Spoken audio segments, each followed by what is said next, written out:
Selamat pagi, nama saya Stanley. Pada pagi hari ini, saya akan menjelaskan sedikit tentang pendidikan inklusif.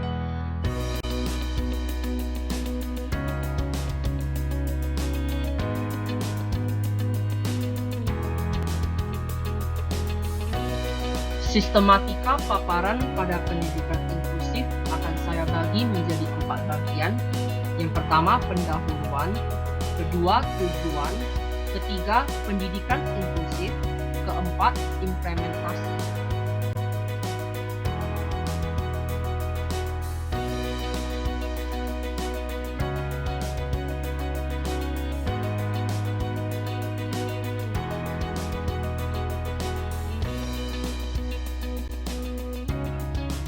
Data anak berkebutuhan khusus pada tahun 2010 diprediksi ada sekitar 21,42% dalam rentang usia 5-18 tahun. Nah, dari anak-anak tersebut yang mendapatkan layanan pendidikan di SLB ataupun sekolah inklusif hanya sebanyak 25,92%. Artinya, masih ada sekitar 74,08% anak-anak yang belum mendapatkan akses pendidikan. Tentunya ini adalah angka yang sangat besar.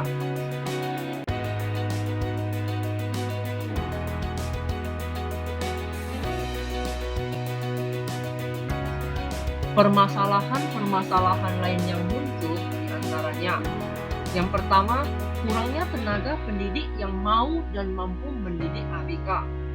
2. Masalah aksesibilitas. 3. Kondisi ekonomi orang tua. 4. Jarak sekolah. 5. Motivasi orang tua sangat rendah. 6. Sekolah umum seperti SD, SMP, dan SMA enggan menerima ABK.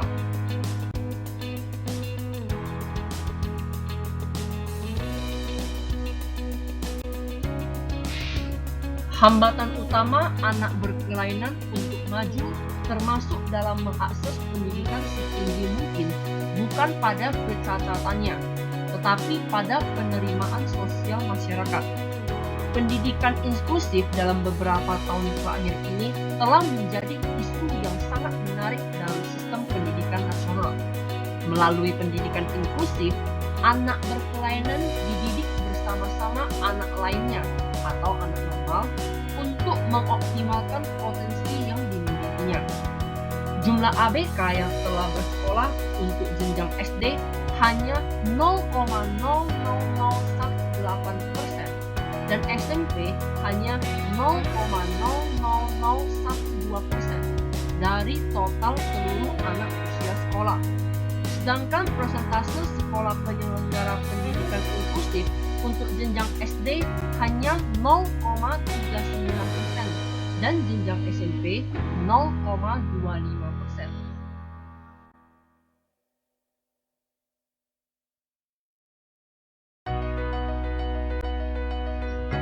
Isu-isu yang berkembang adalah sebagai berikut. 1. Identifikasi dan asesmen ABK untuk pemetaan kompetensi dan potensi peserta didik. Yang kedua, pengembangan kurikulum akomodatif bagi ABK. 3. Pengembangan perangkat pembelajaran bagi ABK dalam setting inklusif, seperti RPP atau PPI, Bahanaja, dan media. 4. Peningkatan kompetensi guru dalam melaksanakan pembelajaran akademik dan layanan kompensatoris bagi ABK. 5. Pengadaan dan pengangkatan guru pembimbing khusus. 6. Optimalisasi peran resource center atau sekolah khusus. 7. Rekayasa kondisi bangunan sekolah yang aksesibel bagi ABK dan pengadaan ruang sumber.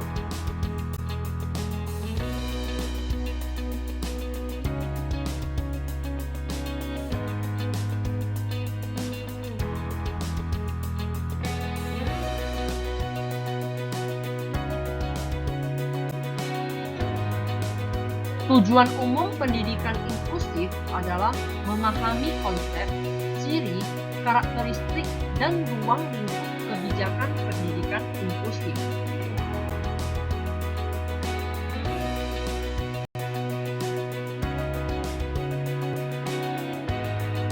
Sedangkan tujuan khusus dari pendidikan inklusif adalah 1.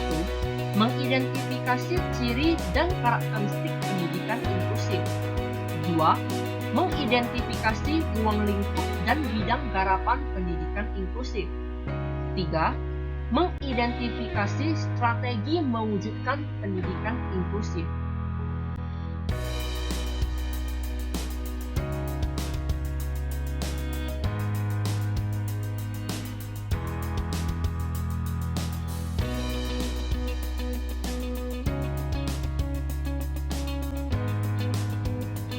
Definisi dari pendidikan inklusif adalah sistem layanan pendidikan yang mensyaratkan anak berkebutuhan khusus belajar di sekolah-sekolah terdekat di kelas biasa bersama teman-teman seusianya.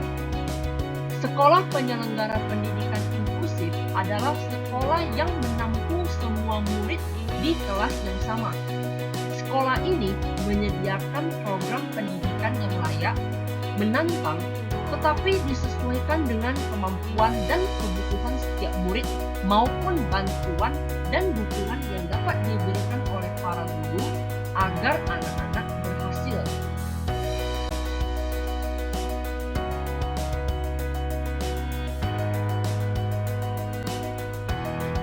Karakteristik utama pendidikan inklusif adalah 1. Anak berkebutuhan khusus atau ABK belajar dalam satu lingkungan pendidikan secara bersama dengan anak-anak lainnya. 2. Setiap anak memperoleh layanan pendidikan yang layak, menantang, dan bermutu. 3. Murid memperoleh layanan pendidikan sesuai dengan kemampuan dan kebutuhannya. 4. Sistem pendidikan menyesuaikan dengan kondisi anak.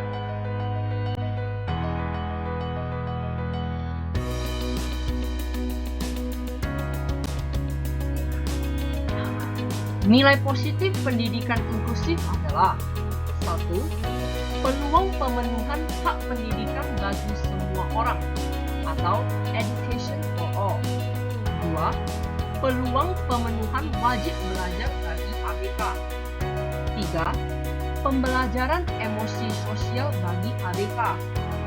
4. Pembelajaran emosi sosial spiritual bagi orang normal.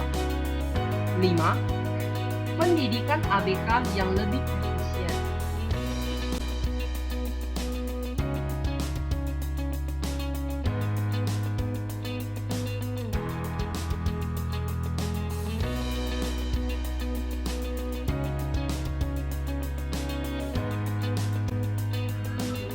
Pendidikan inklusif dimaksudkan sebagai sistem layanan pendidikan yang mengikutsertakan anak berkebutuhan khusus belajar bersama dengan anak sebayanya di sekolah reguler yang terdekat dengan tempat tinggalnya.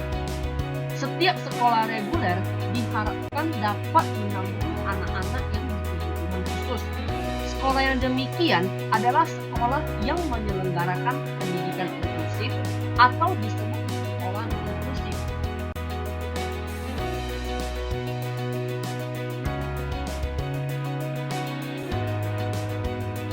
Penyelenggaraan pendidikan inklusif dapat berupa 1. Sekolah biasa atau sekolah umum yang mengakomodasi semua anak berkebutuhan khusus. 2. Sekolah luar biasa atau sekolah khusus yang mengakomodasi anak normal.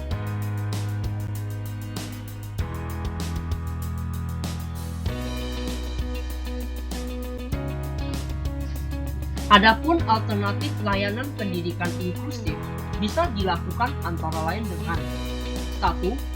Kelas biasa penuh. 2. Kelas biasa dengan tambahan bimbingan di dalam. 3. Kelas biasa dengan tambahan bimbingan di luar kelas. 4. Kelas khusus dengan kesempatan bergabung di kelas biasa. 5. Kelas khusus penuh. 6. Sekolah khusus. 7. Sekolah khusus berasrama.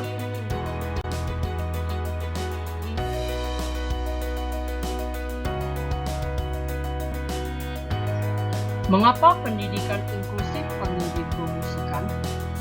Semua anak mempunyai hak yang sama untuk memperoleh dan tidak didiskriminasikan. Semua anak mempunyai kemampuan untuk mengikuti pelajaran tanpa melihat kelainan dan kecakapannya.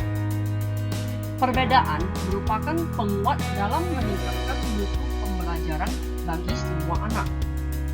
Sekolah dan guru mempunyai kemampuan untuk belajar merespon dari kebutuhan pembelajaran yang berbeda.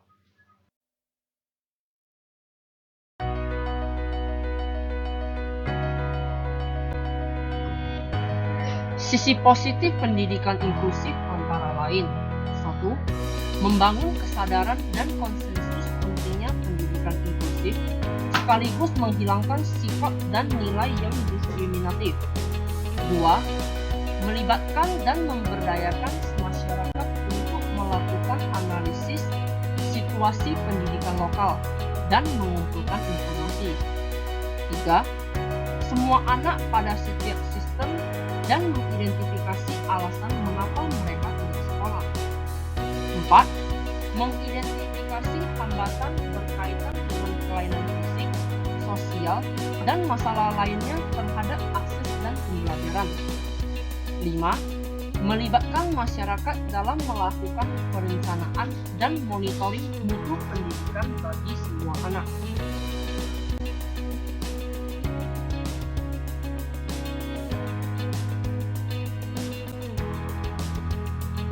Hal yang harus diperhatikan sekolah penyelenggara pendidikan inklusif.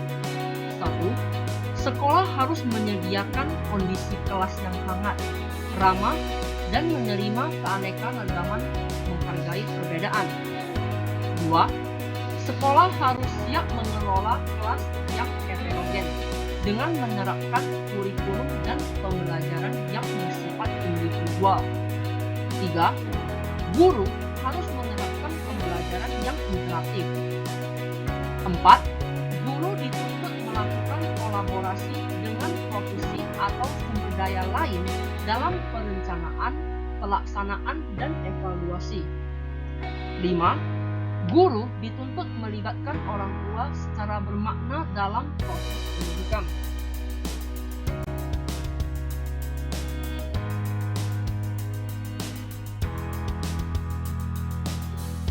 Sekian penjelasan saya tentang pendidikan inklusif.